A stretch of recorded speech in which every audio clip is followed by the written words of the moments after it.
Hello everyone, my name is Ningsih Yulianti and I'm from Siliwangi University.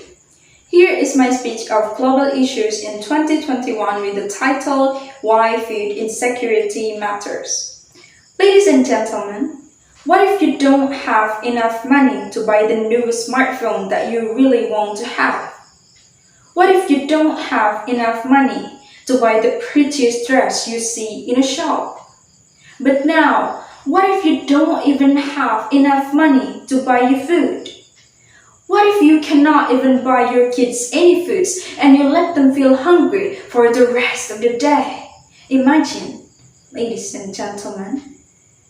However, I'm not standing here today to compare which situation is worse and which situation is better, but I'm standing here today to say that food insecurity is important and is a thing that we should care about. I've been surrounding myself with several journals, research, and statistics about food insecurity. And according to Michael Marmot in 2005, food insecurity is a condition defined by limited access to sufficient, nutritious food for an active and healthy life. It is associated with numerous poor health outcomes in the both short and also long term. And why is that happened, ladies and gentlemen? According to a non-profit organization on research and education of food production called Footprint, food insecurity can happen because numbers of reasons, but the root cause is nearly always poverty. In worldwide, the largest group of people in extreme poverty are the smallholder farmers in developing countries. They do not even have enough land to grow food to feed themselves, and they even have too little income to buy what else they need.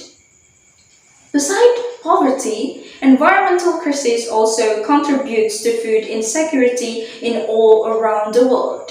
And lastly, in politics there is a common myth that there is not enough food to feed the world. However, the fact is we already produce more than enough food to feed every person on the earth.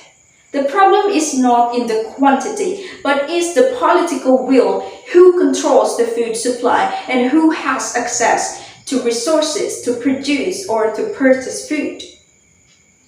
Ladies and gentlemen, now taking a look at the status quo right now that we're still in the COVID-19 pandemic, it also have disrupted economic and food systems globally and locally.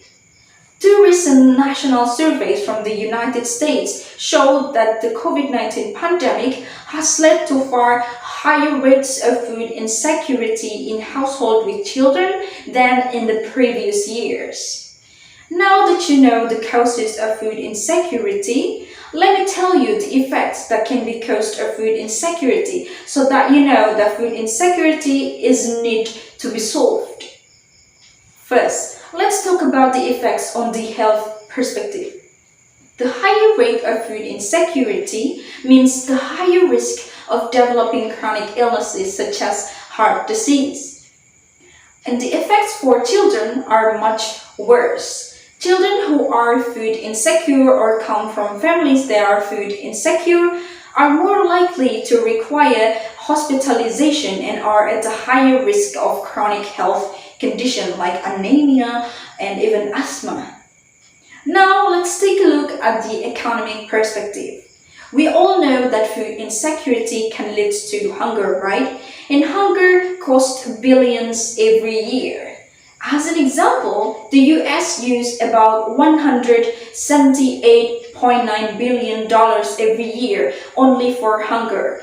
This makes the government spend more on feeding the nation instead of concentrating those monies on other projects such as infrastructure, healthcare, and even education. When a nation is insecure about their availability of food, the economy will slow down. This means more people will lose their jobs, wages will be lost, and the price of food will go up and will result related item being more expensive. Ladies and gentlemen, now that I have told you the importance of food insecurity and what are the effects that will happen if it's not solved, what about the solution? How food insecurity can be solved. According to Gorgeous Paslakis, Gina Dimitropoulos, and Debra Katzman, ensuring that food is available and accessible, for example, making food security programs to those who need it, securing essential food stocks, and communicating and educating the public about personal public health measures are the most important things to do. Given that food insecurity in the context of COVID-19 pandemic, partnership with researchers, clinicians, policy stakeholders, government, community, and even global organizations will guide needed research in this area.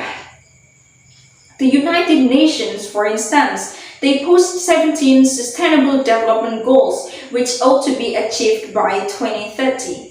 And achieving food security and improved nutrition, ending hunger, and promoting sustainable agriculture is the second goal of the SDGs itself. So we must ensure that food security and healthy eating attitudes are the global priorities, so we can guarantee the current and future health and well-being of our children and adolescents.